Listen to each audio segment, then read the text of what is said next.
often get questions, specific questions. I'll go through these quickly. This won't take too long. We'll finish on time. People often ask, well, what about those Bible verses that say there's none besides me? There's none like me. These are phrases that are not denying the existence of other Elohim, because there are verses that affirm the existence of Elohim. So unless you love a hopelessly contradictory Bible, okay, we need to adjust our thinking. These are not statements of denial of existence. They are statements of incomparability. And that's easy to demonstrate. I mean, we could take a tour through Deuteronomy. We don't have time for that. But if you look at Deuteronomy 4:35, there's one of these statements. Besides me, there's no God. There's actually 11 variations to this, all kind of similar, but expressing the same thought. There's none besides me. Well, if you looked at Deuteronomy 4:19 and 20, Deuteronomy 17, Deuteronomy 29, all the way up to Deuteronomy 32:17, which we just looked at a few moments ago, you will see that elsewhere in Deuteronomy, the reality of other Elohim is affirmed. Okay, you don't have 4 or 5 affirmations, and then verse 35, we have a contradiction. All that it's saying is there's a lot of Elohim. Yahweh's among them, but none of them are like him. He's unique. That's all it is. So, these statements are not an obstacle to what I'm saying. This is my favorite illustration of this, and I'm not going to click out to save time here. But there are 2 occasions, Isaiah 47, and yes, believe it or not, the book of Zephaniah is good for something. Okay? So Zephaniah 2:15. The poor minor prophets, man. They just... Okay. These phrases occur in these passages. In Isaiah 47, it's the city of Babylon saying, there's none besides me. What? Babylon thinks that she's the only city that exists? She's denying the existence of all other cities? That's ridiculous. The prophet wouldn't say that either, because the prophet's not a dunderhead, okay? In Zephaniah, it's Nineveh, the capital of Assyria. Different context. This is where he's doing his ministry. Nineveh says, there's none besides me. They're not saying, I'm the only city on the planet. All the other cities aren't real. No, it's saying, we're the best. We're incomparable. That's all it is. FAQ number 2, why does God need a council? We looked at 1 Kings 22. We looked at Daniel 7. I will click out to Daniel 4. It's kind of an interesting passage. This is Nebuchadnezzar. Okay, remember Nebuchadnezzar has this dream, and he sees a watcher that is a holy one, here in verse 13, comes down from heaven, and they're going to talk about his dream. And essentially the holy one, the watcher, says, hey, I sure hope you like to eat grass, because that's going to be your diet for a while. You're going to be driven insane. You're going to be temporarily insane as a judgment from God because of your hubris and your pride. And look at what he says here. You go down to verse 17. He says, the sentence upon Nebuchadnezzar is by decree of the watchers, plural.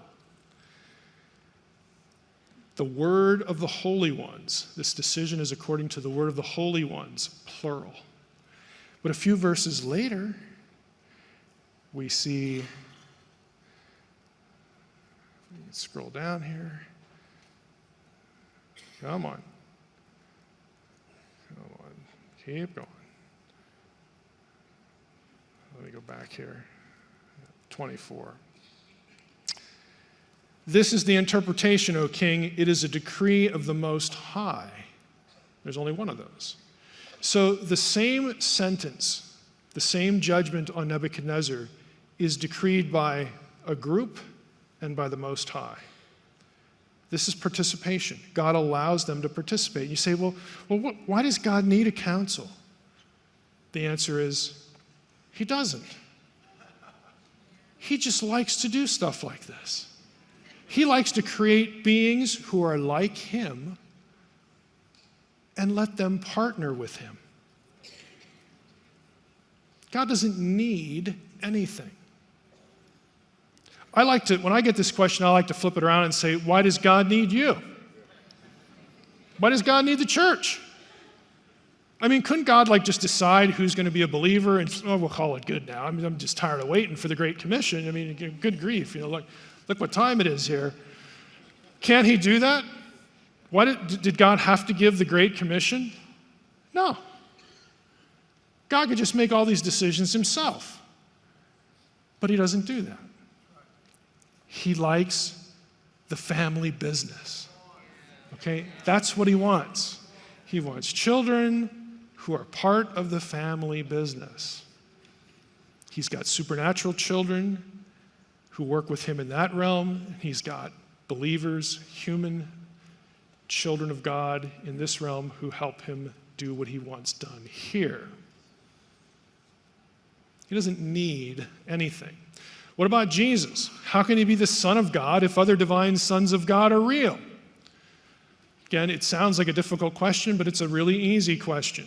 John 3:16, you probably all know this verse. For God so loved the world that he gave his... See, only begotten is what a lot of translations have.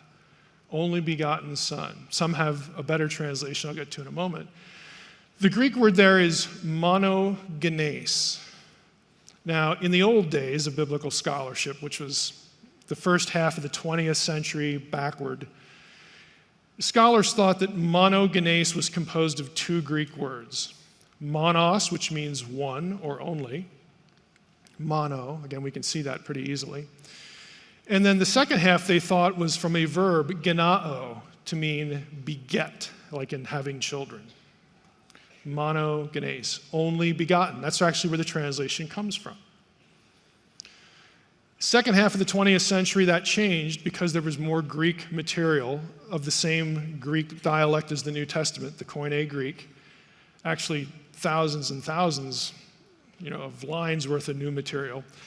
And scholars were able to determine that, we were wrong about that. Monogenes actually comes from monos and gene, which means kind, one of a kind. Unique. This is why some of your more recent translations will translate that term as unique or something like that. And the really good sort of test case for that is Hebrews 11:17. This is the Hebrews 11, the Hall of Faith chapter. And you get to Abraham, and it says this: By faith Abraham, when he was tested, offered up Isaac. And he who had received the promises was in the act of offering up his only son. Okay, Bible trivia time. Was Isaac Abraham's only son? No. He wasn't even the firstborn, generally speaking. You had Ishmael.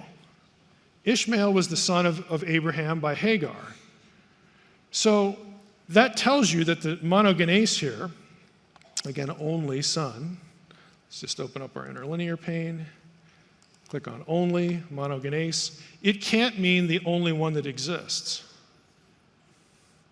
It does mean unique. What was unique about Isaac? He's Sarah's boy, who could not have children. He is the son of the promise. That's why he's monogenes. And that's why Jesus is monogenes. He is unique. What makes Jesus unique among all other heavenly beings? He is Yahweh, who is unique. And that's actually why, we're not going to go into John chapter 10, but that's actually why Jesus quotes Psalm 82, verse 6 in John 10 to defend his deity. He's saying, look, fellas, doesn't your own scripture say, have God speaking to other sons of God? His point is that, there are other sons of God out there who are not human. They're supernatural. That's point number one, dudes. Okay, so when I say I'm more than a man, your own scripture says that category exists. So don't tell me it doesn't. And then he had just said, I and the Father are one. So I'm not only like a member of the council in the supernatural world, I'm the Lord of the council. Okay, I am him. And he follows that in verses 37, 38 by saying, the Father is in me and I'm in the Father. That's why he quotes it. just stick it to them. I like when Jesus sticks it to them. Significance, this is our last slide for this session. What I want you to take away from this, again, think of the template. The way God looks at his supernatural family and his partnership relationship with them is the way he looks at you. Because his supernatural family, do you realize this, existed before human creation. Okay, we're going to look at that in the next session, but in Job 38, the sons of God were witnesses when God laid the foundations of the world, and then God goes on to create humankind. He already has a family. God already has kids. Okay, before we get to Adam and Eve. And his relationship with them and his partnership with them are going to serve as a template for what he wants on earth.